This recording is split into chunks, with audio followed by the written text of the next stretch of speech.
It's not often that wild animals will wander into our personal space. They typically want to avoid us at all costs. But on the rare occasion they do, they can get into trouble. Even the strongest predators on Earth can find themselves in a sticky spot once in a while. Bears, for example, aren't exactly the kind of animal you'd consider helpless. Still, bears are curious creatures, and when they get caught between a rock and a hard place, it's up to us to help them, even at the risk of our own lives. That was no more evident than the case of one bear in Alligator Point on St. James Island in Florida. The 375-pound black bear had been sniffing around the neighborhood when he wandered into a home. Wildlife conservation officers were called to sedate him and safely relocate him to the wild. But moments after the bear was shot with a tranquilizer, things began to go very wrong. It may sound harsh to shoot an animal, even by strictly non-lethal means, but the wildlife officers had no choice. As much as the bear wanted nothing more than to mind his own business, he would have encountered a human soon enough. Even though using a tranquilizer was the humane option to ensure the bear and area residents stayed safe, there were no guarantees the process would go the way they planned. Of course, the plan quickly backfired because instead of sedating him, the dart immediately sent the bear into a panic. The wildlife officers readied themselves for the worst, but they didn't realize just how bad things were about to get. The large bear, who must have been terrified by the officers chasing him, made a beeline toward the nearby water and began swimming out as far as he could. Unfortunately, that was when the sedatives started to kick in, and he became drowsy.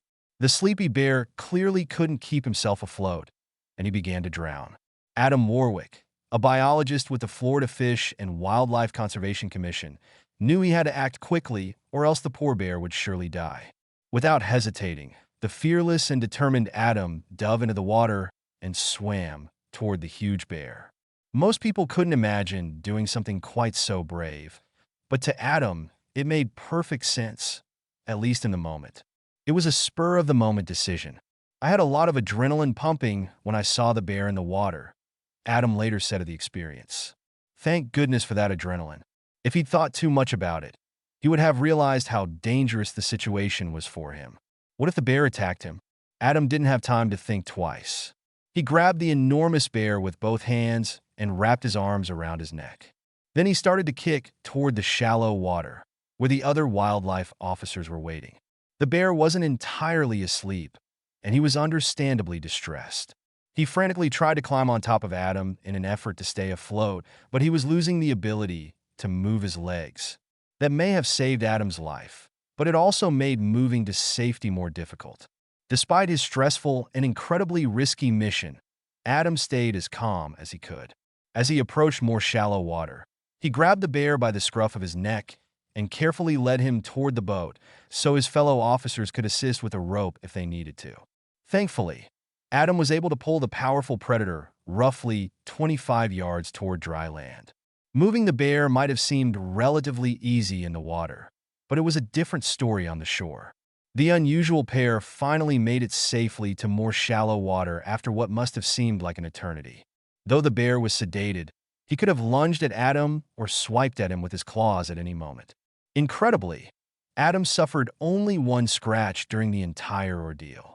Other than that, he was perfectly fine. Who would have known that he'd come out of this risky mission relatively unscathed? Once the unlikely pair reached the shore, Adam's colleagues stepped in to help. The exhausted man and beast needed time to collect their bearings. It was going to take a lot of people and a lot of bravery along the way. The team drove a large tractor toward the water's edge to transport the groggy bear back to his home in Osceola National Forest. There was no way they would have been able to carry a 375-pound animal without a little help. Thankfully, the bear didn't suffer any injuries after his wild jaunt in the water. It was safe to say that he probably wouldn't go anywhere near water for a while following his experience. Most importantly, this massive bear was safe and back in a habitat that suited him best. Hopefully by now, he's learned to avoid wandering in residential neighborhoods. Heroes are those who do the right thing without fear, despite what the consequences might be. Adam certainly met this criteria, stepping up to do the unthinkable when no one else dared, and saving the life of one of the most dangerous animals in the world in the process.